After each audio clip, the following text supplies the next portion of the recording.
बिस्मिल्लाहिर्रहमानिर्रहीम। अस्सलाम वालेकुम। Welcome to my channel life care with doctor Khizar. आज की वीडियो में कॉन्स्टिपेशन यानी कब्ज़ का इलाज मैं आपको बताने जा रहा हूँ।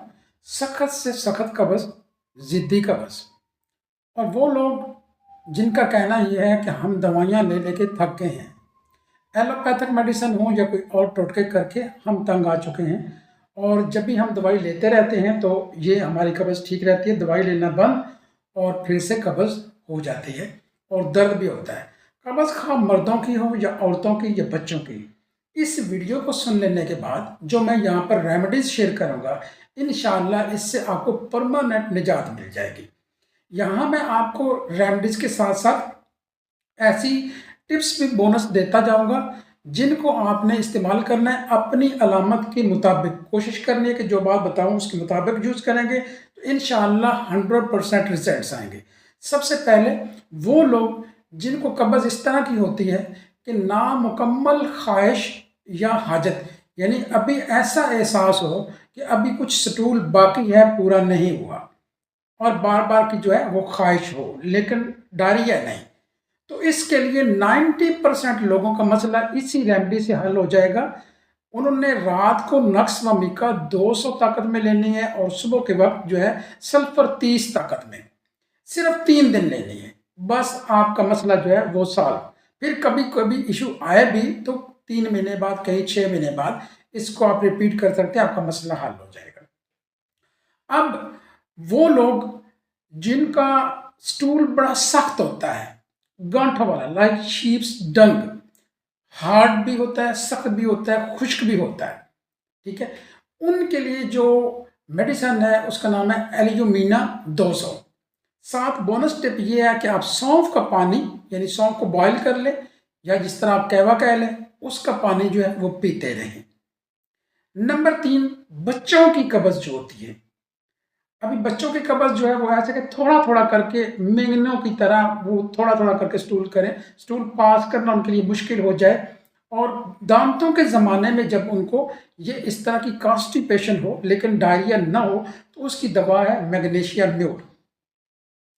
और वो लोग जिन्होंने बहुत सारी दवाइयाँ आजमा ली हैं, इवन के वो कहते हैं हम होम्योपैथ के पास भी आए, देसी नुस्खे हमने इस्तेमाल कर लिए लेकिन हमारी कब्ज़ नहीं टूट रही, तो उनकी कब्ज़ चाहे वो जॉइंटिस की वजह से हो, कोई भी एनीथिंग प्रॉब्लम हो, तो उसके लिए एक ज़बरदस्त मेडिसिन है जिसका नाम है हाइड्रास्टस।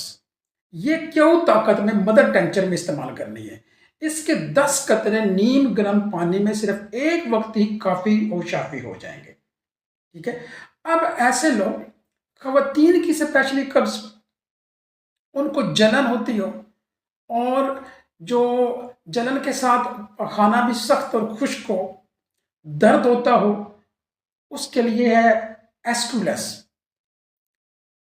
अब एक ऐसी कब्ज होती है जो खवातीन को पीरियड आने से पहले या बाद में होती है, तो उसके लिए जो ये अलामत ज़हन पे रखनी है कि पीरियड आने से पहले या बाद में, उसके लिए जो मेडिसिन है, पीरियड आने से पहले और बाद में कब्ज लेकिन बाउल नर्म हो, डायरिया नहीं है, तो ऐसी खवातीन के लिए मेडिसिन का नाम है लेक्केना।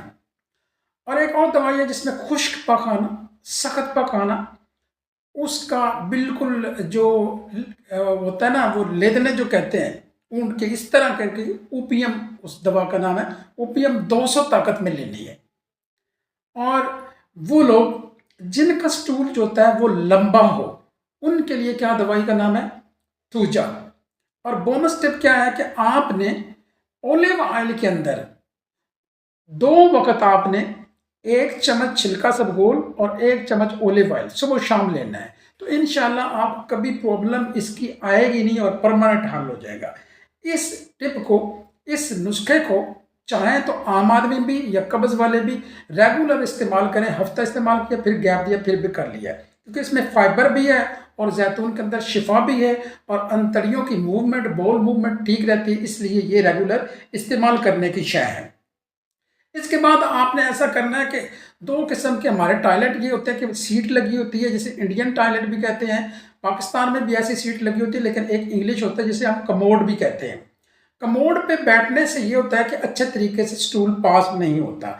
तो इसका हल ये है कि आपके पास जो फुट स्टूल वो इस्तेमाल करें। फुट स्टूल नहीं है, यानी आम ज़बान में आपके घर में बिंडा है तो वो पाँव के जो है नीचे रख लें, तो उससे क्या होगा कि आपकी जो पाँव है उसका जो उसमें हाइट आ जाएगी और जो स्टूल है उसकी जो मूवमेंट है वो बेहतर होकर आप आसानी स्टूल जो है वो पास कर सकेंगे।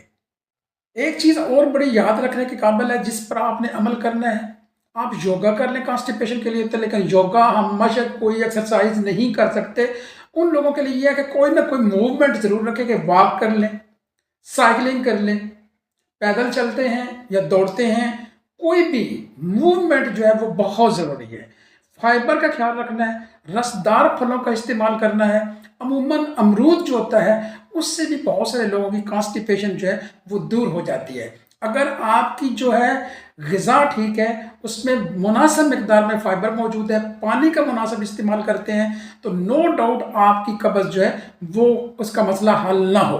हाँ, इसके अगेंस्ट ऐसी चीज़ों से इज्तनाब करना है जैसे ज़्यादा मिकदार में गोश्त, क्योंकि इसमें गोश्त से आपने देखा कि कब्ज़ हो जाया करती है, और ऐसी चीज़ें जिनमें आयरन होता है उससे भी हो जाती है, पालक वगैरह। तो उन चीज़ों से जो आप खाते हैं, आप कहते हैं हमें कब्ज़ हो जाती है, अवॉइड करना ही बेहतर होता है, ताकि आपको जो दवाइयाँ जो है ना वो किसी मसले का हल नहीं है। थ्रू डाइट जहाँ तक आपका ग़िज़ा से काम चलता हो, आपने दवा से बचना है। उसका तरीक़ाकार यही है कि वो चीज़ें जो शिफा बख्श हैं, जैसे आपने फाइबर का इस्तेमाल करना है, अमरूद का बताया है, पानी का मुनासिब इस्तेमाल करना है, एक्सरसाइज करनी है या वॉक करनी है, मूवमेंट रखनी है, और मैंने आपको छिलका जो है बताया है ओलिव ऑयल के साथ लेना, तो आपको मेडिसिन इस्तेमाल नहीं करना पड़े भी तो आपने फिर जो मैंने रेमडीज़ बता दी होम्योपैथिक, ये homeopathic is a natural way of healing, इसको बिला झिझक आप इस्तेमाल कर सकते हैं, और इंशाअल्लाह आपकी कॉन्स्टिपेशन न सिर्फ दूर हो जाएगी बल्कि बहुत सारे लोगों का जो बवासीर का मसला होता है, हीमोराइड्स जो है, फिस्टुला तक का मसला मैंने इन्हीं दवाइयों से हल होते हुए देखा है। जिनकी पाइल्स थी उनको एक ही थूजा की खुराक जो है वो काफ़ी और शाफी हो गई। तो अगर आपको ये वीडियो पसंद आई है तो इसे दूसरों तक भी शेयर कीजिएगा, और काइंडली चैनल को सब्सक्राइब करना ना भूलिएगा। मिलते हैं नेक्स्ट वीडियो में। अल्लाह नगहबान।